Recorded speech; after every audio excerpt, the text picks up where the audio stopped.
श्रावण मास में किस नदी के जल से अभिषेक करने से शिवलिंग दूषित हो जाता है, भगवान शंकर अति क्रोधित होते हैं, जलाभिषेक करने वाले व्यक्ति को पाप लगता है, उसके पुण्यों का क्षय हो जाता है तथा वह रौरव नरक को प्राप्त होता है तथा इसके साथ ही इस माह में भगवान शंकर के विशेष पूजन तथा जलाभिषेक के साथ साथ किस नदी के जल से उनका जलाभिषेक करना चाहिए, इस सब के बारे में इस वीडियो में विशेष रूप से बताऊंगा। मैं हूं देवज्ञ अखिलेश्वर जी, आप सभी दर्शकों का अपने ज्योतिष विशेषज्ञ चैनल में हार्दिक स्वागत करता हूं। दर्शकों, इस वीडियो में मैं आप लोगों को मुख्य रूप से 3 विषयों पर जानकारी दूंगा। सावन मास में भगवान शंकर की विशेष पूजन अर्चन क्यों की जाती है, दूसरा, किन नदियों के जल से अभिषेक करने पर भगवान शिव अति प्रसन्न होते हैं तथा किन नदियों के जल से अभिषेक करने से शिवलिंग अपवित्र हो जाता है तथा भगवान शंकर अति क्रोधित होते हैं। श्रावण मास में भगवान शंकर का विशेष पूजन क्यों किया जाता है, इसके बारे में जानें।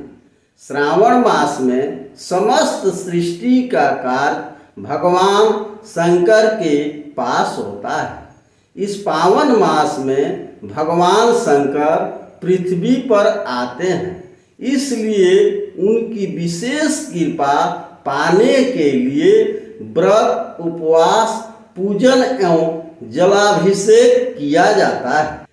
किस नदी के जल से सावन मास में भगवान शिव का अभिषेक करना चाहिए, इसके बारे में जानें। धर्म ग्रंथों में कहा गया है कि जो नदी अपने उद्गम से किसी दूसरे नदी में बिना मिले हुए सागर में मिलती हैं, उन्हीं जल से श्रावण मास में भगवान शिव का जलाभिषेक करना चाहिए। श्रावण मास में भगवान शिव का गंगा के जल से अभिषेक किया जाता है, क्योंकि भगवान विष्णु के नख से निकलकर गंगा भगवान शिव के जटा में आती हैं, उसके पश्चात वह धरती पर आती हैं, इसलिए भगवान शिव को गंगा का जल अति प्रिय है। दर्शकों, जाने सावन और भादो मास में किन नदियों के जल से भगवान शिव का अभिषेक नहीं करना चाहिए। धर्म ग्रंथों में कहा गया है कि कर्क और सिंह के संक्रांति यानी सावन और भादो मास में सभी नदियां रजस्वला होती हैं। इन दिनों में इन नदियों का दर्शन और स्नान भी वर्जित है, लेकिन ब्रह्म पुराण में कहा गया है कि देव क्षेत्र और ऋषि क्षेत्र की विंध्य क्षेत्र से उत्तर और दक्षिण की गोदावरी, भीमरथी, तुंगभद्रा, वेणिका, तापी, व्योसिका, भागीरथी, नर्मदा, जमुना, सरस्वती, विशोका, वितस्ता, इन नदियों में 3 दिन के लिए रजस्वला का दोष लगता है, लेकिन गंगा में इस महीने में इसका दोष नहीं लगता है, क्योंकि वह इस महीना में रजस्वला नहीं होती है, केवल वह जेठ महीने में 10 दिन के लिए रजस्वला होती हैं।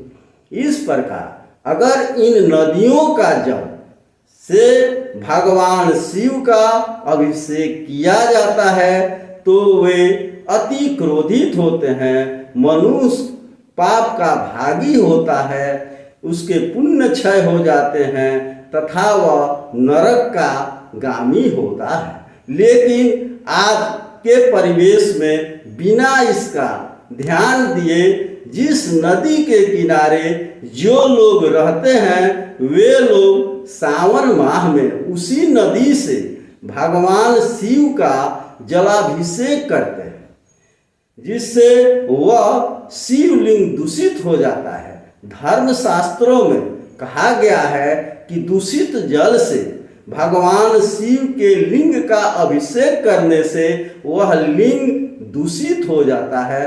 पुनः दोबारा उसका बिना प्राण प्रतिष्ठा किए उसका पूजन नहीं करना चाहिए, क्योंकि इसके पहले पूजन करने जो वह शिवलिंग नहीं होता है।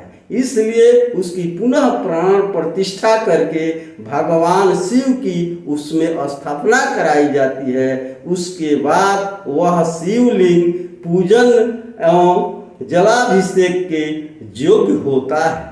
दर्शकों, अगर आपने मेरे चैनल को सब्सक्राइब नहीं किया है तो इस चैनल को और सब्सक्राइब करें, बेल आइकन को दबावें, जिससे मेरा अगला वीडियो आप तक पहुंच सके। आज के लिए बस इतना ही। धन्यवाद। जय मां विंध्यवासिनी।